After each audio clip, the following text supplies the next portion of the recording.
नमस्कार दोस्तों। प्रस्तुत है डॉक्टर अमिता दुबे जी के द्वारा लिखी कहानी अधिकार। लड़की की जात औरत की जात ठहरी। ये सुनते सुनते कालिंदी के कान पक गए। कान क्या, बाल भी पक गए। अब तो यह उक्ति उसका मन भी पका गई थी। इस बुढ़ापे में उसके शहर छोड़कर पोती के पास जाने की बात सुनकर उसे औरत होने का अर्थ समझाया जा रहा था। वो जीवन भर इस बात को नकारती रही कि वह और उसकी जैसी ना जाने कितनी ही बेटियां हैं, इसलिए उन्हें दूसरे दर्जे के अधिकार हैं, बेटों के बराबर नहीं। कालिंदी को याद है अपने बचपन की, जब वो लाल पीली लहंगा चुनरी में झूले पर सपना देखा करती थी। सपने होते थे राजकुमार के, जो उसे दूर देश ले जाने वाला था। ये सपना उसकी आंखों में दादी माँ ने बसाया था। वह जब भी मचलकर दादी से कहानी सुनने की जिद करती, तो वह एक थी सुंदर सी प्यारी सी नन्ही सी राजकुमारी से कहानी शुरू करती और धीरे धीरे उसे थपकी देती रहती। दादी सोचती कालिंदी सो गई है, लेकिन वह तो परी देश में अपने आने वाले सफेद घोड़े पर सवार राजकुमार के साथ पूरी दुनिया घूमती रहती। धीरे धीरे बचपन बीता। 10वीं की परीक्षा देने उसे बाबूजी के साथ शहर जाना पड़ा था। दादी ने पहले ही यह ऐलान कर दिया था कि यह उसकी पढ़ाई का आखिरी साल है, बहुत पढ़ चुकी। अब घर का कामकाज सीखे और गृहस्थी के रंग ढंग में रचे बसे। उसकी आंखें पनिया थी। उसे मालूम था भैया डॉक्टर की पढ़ाई कर रहे हैं। इंटर दूसरी श्रेणी में पास करने के बाद भी उन्हें शहर भेजा गया है, आगे की पढ़ाई के लिए। कालिंदी ने परीक्षा के लिए जी तोड़ मेहनत की है, वो अव्वल आएगी। लेकिन दादी की बात का क्या होगा?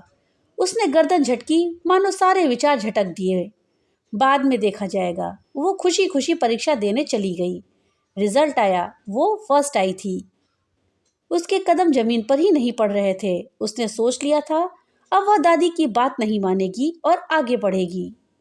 कालिंदी ने आगे पढ़ने की बात बाबूजी को बताई थी। उन्होंने हंसकर उसकी पीठ थपथपा दी थी। अरे जो मन करे वो करो ना, जब तक हमारे आंगन की शोभा हो सब कर डालो।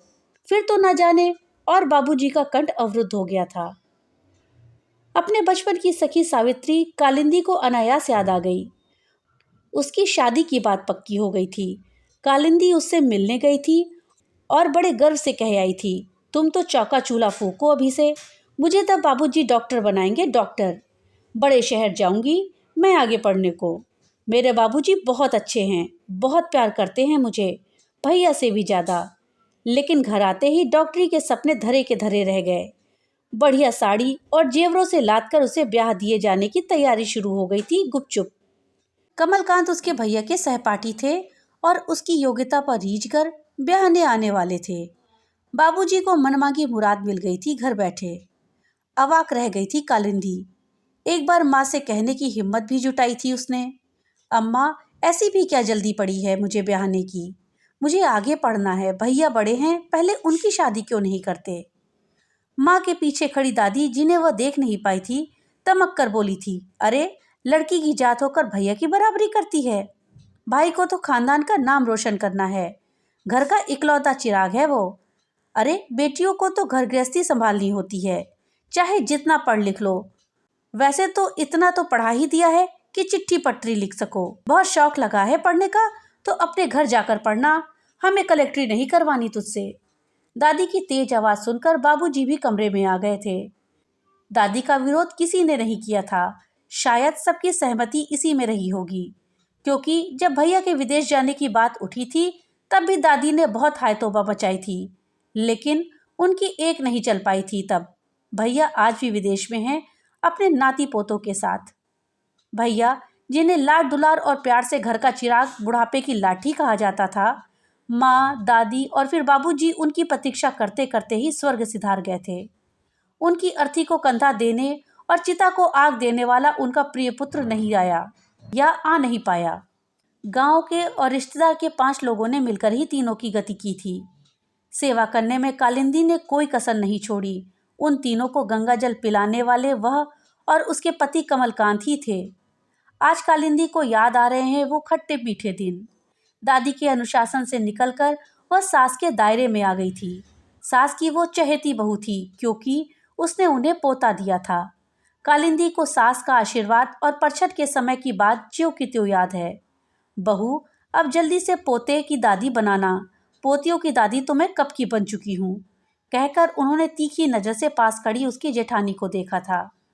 जेठानी के पास 3 फूल सी कोमल लड़कियां सहमी सहमी खड़ी थीं। कालिंदी को याद है अपनी सास का दमकता चेहरा। अमृत के जन्म पर, अमृत के बाद अपूर्वा का आना उन्हें नहीं रुचा। अमृत को उनकी छत्रछाया में विशेष सुविधाएं मिलने लगीं, जिनसे उसकी अपनी बहन और तीनों चचेरी बहनें वंचित रहीं। परिणाम स्वरूप वो जिद्दी और लापरवाह होता जा रहा था। 5 वर्ष पहले की घटना कालिंदी की आंखों के आगे चलचित्र की तरह घूम गई। उसके घर में इतिहास फिर दोहराया जा रहा था, लेकिन आज कालिंदी विवश नहीं थी। उसका विरोध करने वाली उसकी दादी और सास नहीं थी। आज वह खुद सास थी, दादी थी। अमृत की बेटी और उसकी पोती पूर्णिमा ऊपर कमरे में आंसू बहाती हुई उतरी थी और आकर उसके सामने कुर्सी पर बैठ गई। क्या हुआ? पूछने पर वो सिसकने लगी। बड़ी देर बाद उसके आंसू थमे। अटकते अटकते उसने बताया, दादी, मेरा बेंगलोर इंजीनियरिंग कॉलेज में सिलेक्शन हो गया है, पर माँ पिताजी जाने नहीं दे रहे हैं। कहते हैं अब शादी कर देंगे। बोझ को वह अधिक दिन तक अपने पास नहीं रख सकते। जितना पढ़ लिया बहुत है। दादी, क्या मैं बोझ हूँ?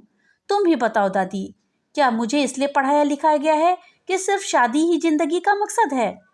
मैं शादी से कहाँ इनकार कर रही हूँ, लेकिन पहले मुझे कुछ बन लेने दो। कालिंदी को 40 वर्ष पहले की कालिंदी पूर्णिमा के रूप में दिखाई दी। वही आग्रह, वही प्रश्न, वही चाहत। कालिंदी ने तय कर लिया था कि वह दूसरी कालिंदी नहीं बनने देगी पूर्णिमा को।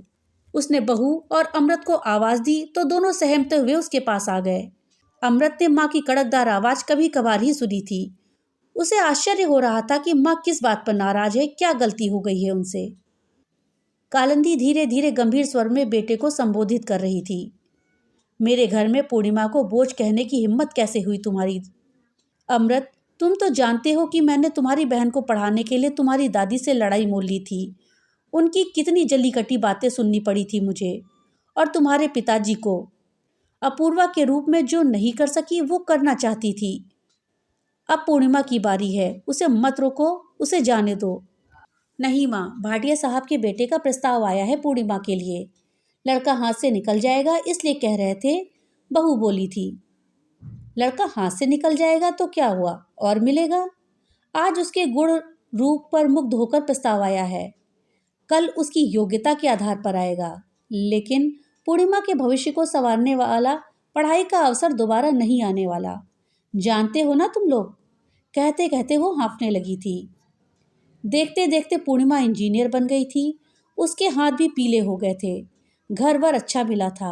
अपूर्वा की तरह वो भी अपने पैरों पर खड़ी समाज में अपना स्थान बनाने को संघर्षरत थी। पूर्णिमा का पत्र सामने खुला पड़ा था। कालिंदी ने बड़े प्यार से उसे निहारा, जैसे पोती उसके सामने ही खड़ी हो और मनुहार से कह रही हो, दादी माँ, तुम अब बीमार रहती हो, वहाँ तुम्हारी देखभाल ठीक से करने वाला कोई नहीं है। माँ बाबूजी को एक्सीडेंट में भगवान ने बुला लिया होता तो मुझे चिंता नहीं होती। तुम तो जानती हो, अपनी घर गृहस्थी छोड़कर मैं और बुआ तुम्हारे पास कुछ समय के लिए तो आ सकते हैं, लेकिन हमेशा के लिए नहीं। यहाँ हम सब हैं, तुम हमेशा के लिए मेरे पास आ जाओ। तुम्हें हम पलकों पर बैठाएंगे, क्योंकि मैं और बुआ आज जो कुछ भी हैं वो तुम्हारी ही बदौलत हैं। यदि तुमने हमें अपने बेटों के बराबर प्यार दुलार ना दिया होता तो हम भी कहीं अतृप्त जिंदगी जी रहे होते। मैं और जतिन तुम्हें लेने अगले हफ्ते आएंगे, अपनी तैयारी रखना। ना ना दादी, कुछ बेचने बेचने की जरूरत नहीं है। तुम्हारी इच्छानुसार घर और सारी प्रॉपर्टी बेटियों के लिए काम करने वाली संस्था को दे दी जाएगी। हमारे लिए तो तुम्हारा दिया हुआ बराबरी का अधिकार ही बहुत है। कालिंदी ने बहुत विचार किया, पत्र पढ़ा और कई बार पढ़ा। इसी निष्कर्ष पर पहुंची कि जब जीवन भर उसने बेटा बेटी में कोई अंतर नहीं किया तो इस बुढ़ापे में क्यों। बेटी को यह कहकर कि तू बेटी है इसलिए माँ बाप की देखभाल करने का अधिकार तुझे नहीं है। वो अपनी बेटी और पोती का दिल नहीं तोड़ेगी। वह समाज की लीक तोड़कर अपनी पोती के पास रहने जाएगी। उसे अपनी सेवा का अधिकार देगी, बेटी के बराबर का स्वाभाविक अधिकार।